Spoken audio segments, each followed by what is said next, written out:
AI가 설명하는 정의와 공의에 관한 내용을 포함해서 말씀을 드립니다. 성경에서 정의와 공의는 매우 중요한 개념입니다. 이 두 가지는 하나님의 성품을 나타내고 또 우리의 삶에서도 중요한 덕목이기 때문에 그렇습니다. 정의는 공정하고 올바른 행동을 의미합니다. 성경에서는 정의를 실천하는 것이 하나님의 뜻을 따르는 것이라고 미가서 6장 8절에 기록하고 있습니다. 사람아, 주께서 선한 것이 무엇임을 내게 보이셨나니 여호와께서 내게 구하시는 것은 오직 정의를 행하며 인자를 사랑하며 겸손하게 대해 하나님과 함께 행하는 것이 아니냐.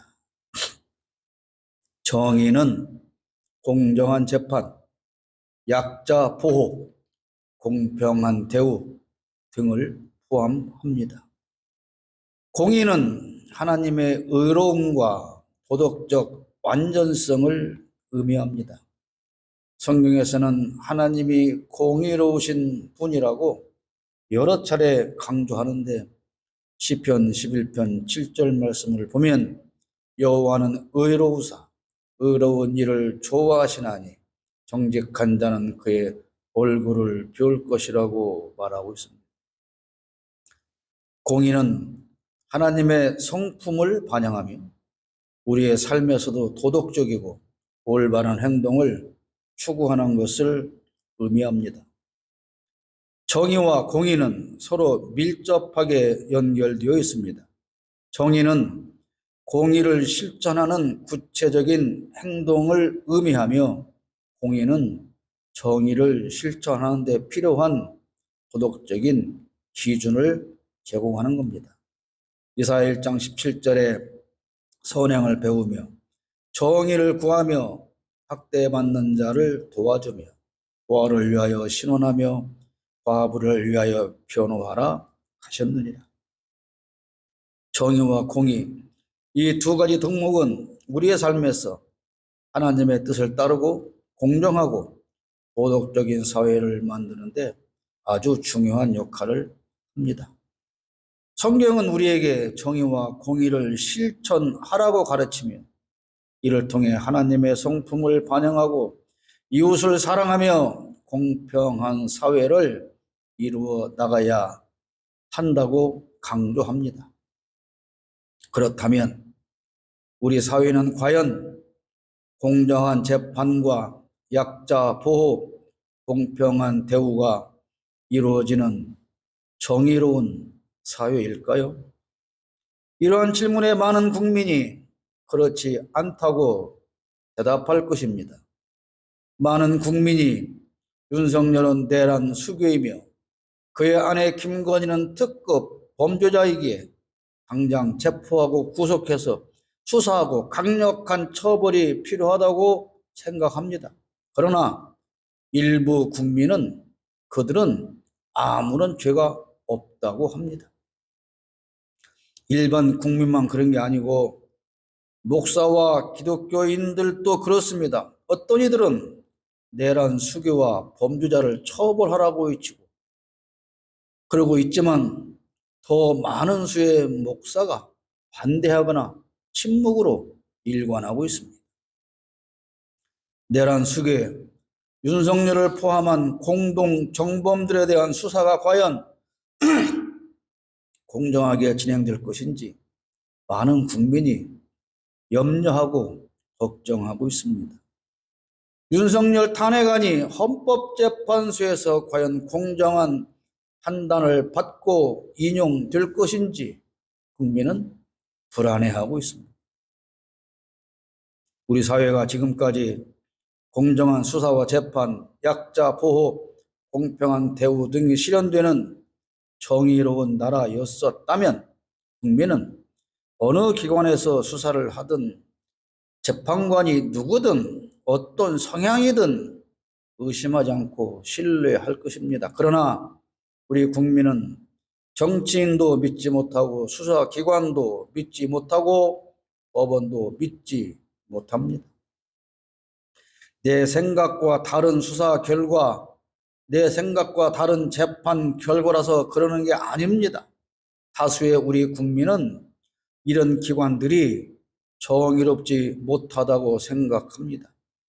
반란군의 총사령관 육군 참모총장이 박한수 대장이 지난번 국가조찬기도회에서 대표로 기도하는 모습을 방송에서 보셨을 겁니다. 아마도 어느 교회 장로는 되겠지요. 정의롭지 못한 것은 신앙인이나 비신앙인이나 다르지 않습니다. 장신대 교수인 김철홍이라는 사람은 전광훈의 사랑제일교회라는 곳에서 저녁에 강연을 하며 이렇게 말을 했습니다. 윤석열은 예수 그리스도에 준하는 인물이다. 설교라고 하지 않고 강연이라고 하는 걸 보니 목사는 아닌 모양입니다만은 장로회 신학대학에서 신학을 가르치는 교수가 윤석열은 예수 그리스도에 준하는 인물이다. 그럼 예수가 반란 수괴라는 겁니까? 아니면 예수는 매일매일 무당한테 물어보고 무당의 지시에 따르며 살았다는 겁니까? 도대체 윤석열의 무엇이 예수에 준한다는 겁니까? 저는 두고 볼 것입니다. 장로회 신학대학교 학생들이 이 교수에 대해서 어떻게 하는지 꼭 지켜볼 것입니다. 지금 보고자 하는 화면은 반란이 수습되고 난 다음 서울 온누리교회 주일 예배에서 대표로 기도한 장로의 기도 내용입니다. 이건 CGN 케이블 TV에 생중계된 예배 실황입니다.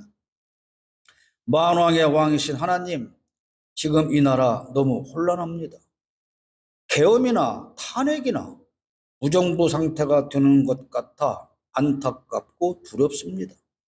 거짓과 탐욕으로 진실과 정직이 실종되었고 공법과 공의가 무너졌으며 주를 대적하는 악법과 이념의 파도가 밀려와 하나님 없는 나라 만들려 합니다. 위기 가운데 있는 이 나라의 빛 되신 예수님 오시옵소서. 어두움 몰아내시고 이 땅의 공법과 공의가 강같이 흐르며 공정과 상식, 정직과 진실이 일상이 되고 주님의 진리가 이 땅에 문화되며 주님의 이름이 거룩히 여김받는 나라 되게 하옵소서. 여러분은 이 기도 내용을 들으면서 어떤 생각을 하십니까? 뭐 문제가 있나? 기도 내용에 문제가 있어 보입니까? 없어 보입니까? 문제가 있다면 무엇이 문제입니까? 왜 나라가 혼란스러운지에 대한 설명이 없습니다. 계엄 때문에 혼란스러운 건지 탄핵 때문에 혼란스러운 건지 설명이 없어요. 계엄이나 탄핵을 똑같은 무정부 상태라고 합니다. 계엄은 무정부 상태가 맞죠. 그러나 탄핵이 왜 무정부 상태라는 겁니까? 누구의 거짓과 탐욕인지 무너진 공법과 공의는 도대체 무엇인지 주를 대적하는 악법과 이념의 파도 실체가 무엇인지 설명이 없어요. 그러면서 이것들이 하나님 없는 나라를 만들려고 한다고 합니다. 과연 이 교회의 목사와 장로와 교인들은 윤석열의 탄핵을 지지할까요? 반대할까요? 계엄이 탐욕과 거짓인지, 탄핵이 탐욕과 거짓인지 도대체 도통 알 수가 없잖아요. 그래서 비겁한 겁니다. 공의는 하나님의 의로움과 도덕적 완전성을 의미한다고 말씀드렸습니다. 정의는 행동이고 공의는 기준입니다. 그러니까 공의는 교과서고 정의는 그 교과서를 따라서 실천하는 행동입니다. 그러니까 공의에 따라서 정의로운 행동이 나타나야 하는 겁니다. 공의는 하나님께서 세우신 기준이며 정의는 하나님의 자녀된 우리가 몸으로 실천해야 하는 행동입니다. 그러면 지금 우리는 하나님이 세우신 공의에 따라서 정의를 실천하는 신앙인이냐라고 하는 질문을 안 할 수가 없는 것이죠. 그렇습니다.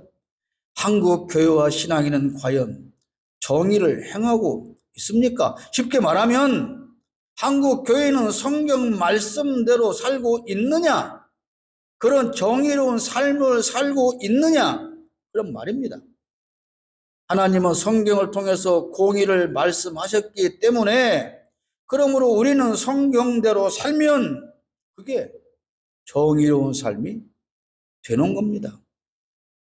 마태복음 16장 24절 제가 수없이 읽어드리는 말씀이죠. 이에 예수께서 제자들에게 이르시되 누구든지 나를 따라오려거든 자기를 부인하고 자기 십자가를 지고 나를 따를 것이니라. 간단합니다. 이 말씀대로 사는 게 정의로운 삶입니다. 예수님을 따라가는 삶이 정의로운 삶이에요. 내 십자가를 지고 주님의 뒤를 따르는 삶이 정의로운 삶이다. 그 말씀입니다. 수도 없이 반복해서 드리는 말씀이지만 십자가는 사랑이고 사랑은 희생을 전제합니다. 희생 없는 사랑은 없고 사랑 없는 십자가는 없습니다. 오늘 대림절 네 번째 주일이고 우리는 오늘 성탄절 예배를 겸해서 하고 있습니다. 사람들은 왜 예수의 오심, 메시아 탄생을 고대했을까요? 억압으로부터의 자유를 갈망했기 때문입니다. 불평등과 기득권으로부터의 해방이 필요했기 때문입니다. 가난과 질병에서 벗어나기 위함이었습니다. 예수님은 희생적인 사랑으로 십자가를 지기 위해 세상에 오셨습니다. 모든 고통에 있는 인간을 구원하고 해방하기 위해 오신 겁니다. 예수님은 가난한 자를 먹이고 병든 자를 고치고 죽은 자를 살리셨습니다. 그리고 불의를 꾸짖고 그 불의와 싸웠습니다. 유대인이 예수를 십자가에 못 박아 죽인 건 예수의 삶이 정의로웠기 때문입니다. 아까 장신대 교수의 말에 대입을 하면 윤석열은 예수고 그러면 윤석열을 지금 죽이라고 외치는 시민은 국민은 유대인입니까? 자신들이 외면하는 정의로운 삶을 실천한 예수가 미웠어요. 유대인들은 정말 예수를 죽이고 싶도록 미워했습니다. 원래 불의한 자들은 정의로운 자를 미워하는 겁니다. 정의로운 자 때문에 자기들이 욕을 먹기 때문이죠. 정의로운 자들 때문에 스스로가 부끄럽기 때문입니다. 그래서 정의로운 자를 따라가는 게 아니라 아예 없애려고 하는 겁니다. 이번 내란을 일으킨 윤석열 일당도 그렇습니다. 그들은 스스로가 불의한 자들이라는 것을 너무나도 잘 알고 있어요. 그래서 정의롭게 살며 자기를 비판하는 사람을 죽여서 없애려고 하는 겁니다. 아예 비판조차 하지 못하게 입을 막아버리는 겁니다. 정의로운 사람들 때문에 부끄러움이 드러나므로 아예 그들을 제거해버리면 같이 불의한 기득권만의 세상이 되고 그러면 비판하는 사람이 다 사라질 걸로 생각하는 겁니다. 내 얼굴이 너무너무 못생겼어요. 거울을 볼 때마다 화가 나요. 거울을 안 보면 내 얼굴을 내가 모르는데 거울을 보니 내 얼굴이 너무 못생겼어. 그래서 거울을 깨 없애버리자는 거예요. 정의로운 사람들과 비교되니 불의한 사람들이 나타나는 거 아닙니까? 그러니까 거울을 없애버리겠다 그 말인 겁니다.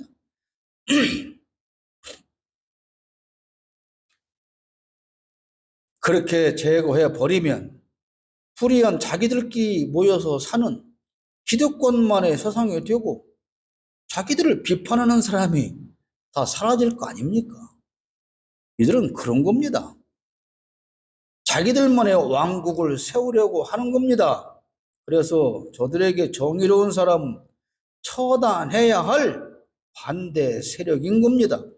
설령 다 죽여서 없애지는 못해도 그 반대 세력을 노예로 만들고 짓밟아서 정의라는 단어조차 입 밖으로 내지 못하게 하려고 입을 틀어 막으려고 하는 겁니다. 그리고 오히려 본인들이 정의롭다 그렇게 말하려 하는 겁니다. 윤석열 도당은 왜 그렇게 바른 말하는 언론, 시민의 입을 틀어 막습니까? 자신들의 불의가 그 언론과 입을 통해서 드러나기 때문입니다. 이번 내란의 수괴 윤석열과 그 일당과 그들로 옹호하는 여당의 정치인들이 왜 국민을 향해서 화를 내는 걸까요? 아니 나경원이가 왜 국회에 안 들어갑니까? 왜 화를 냅니까? 안 들어간 게 들통나니까 화내는 거잖아요. 왜 야당 정치인을 향해서 그들은 분노하는 걸까요? 자기들의 불의가 온천하에 드러났고 그게 수치스럽기 때문입니다. 마치 불륜하다가 들킨 남편이 화내는 것과 같은 거지요. 독재 정권을 비판하고 항거하는 목사를 비난하고 심지어 빨갱이로 매도하는 또 다른 목사들도 마찬가지입니다. 자기들이 못하는 정의로운 행동하는 목사를 통해서 자기들의 비겁함이 드러나기 때문이죠. 제 유튜브 영상에 악의적인 댓글을 다는 일부를 보면 윤석열 내란에 대해 비판하는 내용에 대해서 이재명의 내란범이라고 댓글을 답니다. 그러면 왜 이재명의 내란범인가? 논리가 있어야 할 거 아닙니까? 없습니다. 그리고 독재 정권을 비판하면 빨갱이라고 합니다. 모두가 자신의 부끄러움을 알기 때문이라고 저는 생각합니다. 여러분 지난주 설교 제목이 뭔지 기억나십니까? 지난주 설교 제목이 반란자의 편에 서지 마라. 그 영상을 올려놨더니 여러 댓글들이 달렸습니다. 제가 그대로 읽어 드릴게요. 목사까지 저러니 이 나라 큰일이네요. 그러나 하나님께서는 반드시 거짓과 부정이 드러나게 하실 겁니다. 목사님 맞으시나요? 하나님을 두려워하시고 기도 많이 하셔서 성령님의 인도를 받으시기 바랍니다. 주여. 아 대박이다. 이 사람 목회자 맞나요? 하나님 두렵지 않구나. 점점점. 이 교회 성도들은 웃잖아. 하나님 부르며 올바른 대통령 비방 욕하지 마시오. 광화문 수백만 국민의 전광훈 목사님 탄핵 반대 외침도 귀막은 당신을 목사라 부르기 부끄럽다. 반국가 세력과 한패거리네. 당신이 국민 속이고 있네. 제가 여기까지 확인한 다음에도 더 많은 그렇게 달리고 있습니다. 그런데 저는 이런 댓글을 보며 정말 분노하거나 화가 나지 않아요.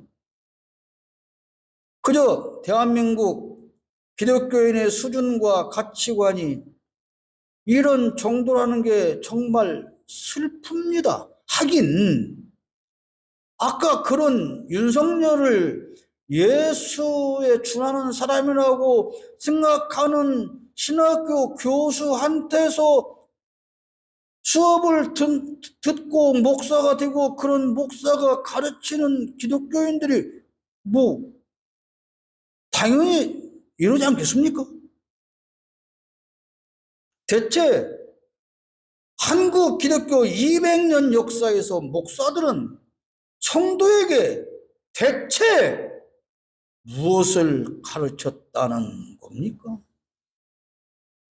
누가 이런 괴물 기독교인을 만들어 놓았냐 그 말입니다. 이거 괴물이잖아요.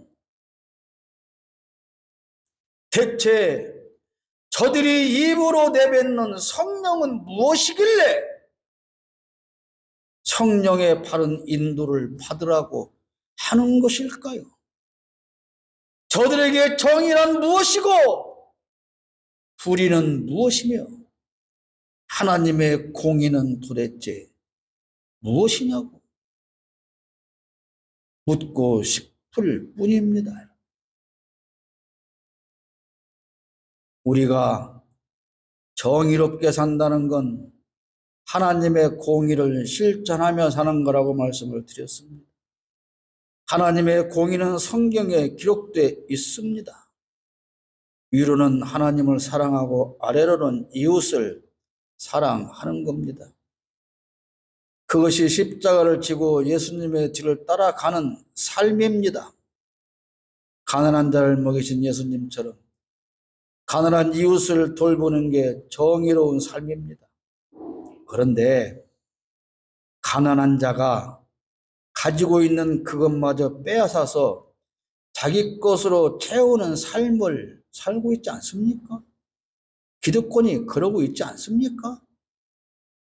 그런데 더 기가 막히건 그렇게 많이 가지고 있으면서도 별로 가진 거 없는 내 것을 빼앗고 헌금이란 이름으로 생활비마저 착취당하는 그러한 못 가진 자들이 광화문에 모여서 자기 것을 빼앗고 있는 저들을 지키고 보호해야 한다고. 이 엄동설안에 아스팔트 위에서 외치는 이 아이러니한 모습을 도대체 어떻게 설명해야 되는 겁니까? 가난한 우리 집에 날강도가 들어왔어요. 그런데 강도한테 다 빼앗긴 피해자가 이 강도를 지켜야 한다고, 보호해야 한다고 지금 엄동설안에 떠들고 있어요. 내가 지금 이름을 잊어먹었는데 아침에 확인한 어떤 또 목사는 강도가 칼을 들고 도둑질 하러 갔다가 칼을 잘못 휘두른 것이 내란이래요. 그러면 칼을 들고 도둑질하러 간 건 죄가 아닙니까? 칼을 들고 도둑질하러 가서 칼을 들고 도둑질하러 가면 그게 강도예요. 안 그래요? 칼을 들고 도둑질하러 남의 집에 들어가는 그 자체가 강도라고. 그런데 칼을 들고 도둑질하러 갔다가 칼을 잘못 휘둘렀어. 그러니까 죄가 없어? 이게 목사 몸의 주댕이에서 나오는 논리라니까요.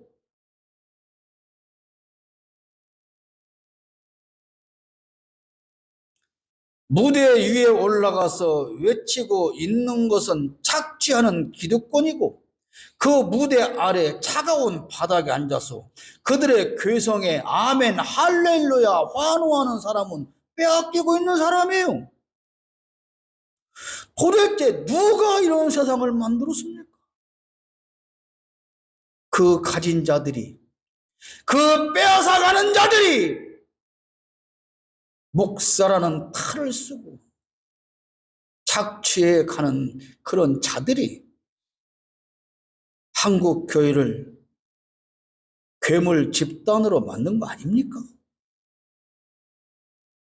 그렇게 사는 것이 성령님의 인도를 따라 사는 삶이라고 가르쳤다면 그 인간이 목사입니까? 사이비 교주일 뿐입니다, 여러분. 이만희와 전광훈이 다른 게 뭡니까? 그 전광훈을 따라다니면서 같이 외치는 그 목사들은 뭡니까? 이용하고 착취하는 건 사이비 교주나 기득권 목사나 전혀 차이가 없어요. 정의를 지키는 자들과 항상 공의를 행하는 자는 복이 있다고 3절에 오늘 보면 3절에 말씀합니다. 정의를 지키는 자들과 항상 공의를 행하는 자는 복이 있도다. 이 말씀은 앞으로 정의를 지키고 공의를 행하라. 그러면 복을 받을 거야. 그런 뜻이 아니에요. 지금 네가 정의를 지키고 공의를 행하고 있다면 지금 너는 복 있는 사람이다. 그런 뜻입니다. 지금 윤석열 독재와 싸우는 기성세대는 과거 청년 때부터 싸워온 사람들입니다. 과거에 싸우지 않았던 사람은 지금도 싸우지 않습니다.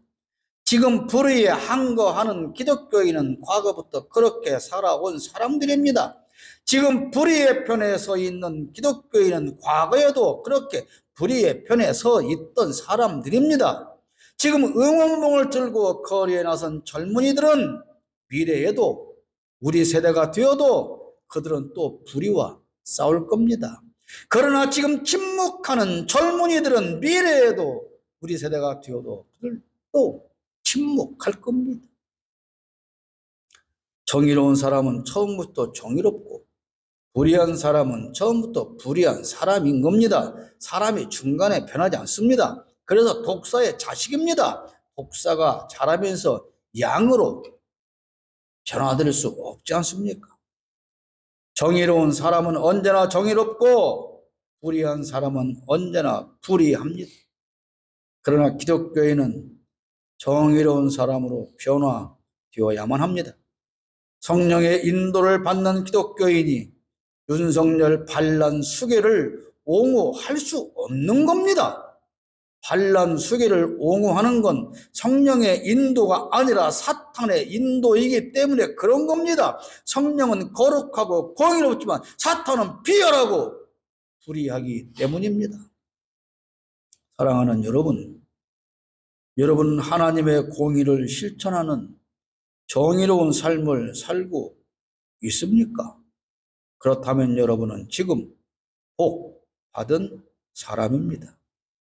예수 그리스도께서 이 땅에 오신 건 하나님의 공의를 정의롭게 실천하시기 위함입니다. 성탄의 은총이 여러분 모두에게 함께 하기를 축복합니다. 메리 크리스마스.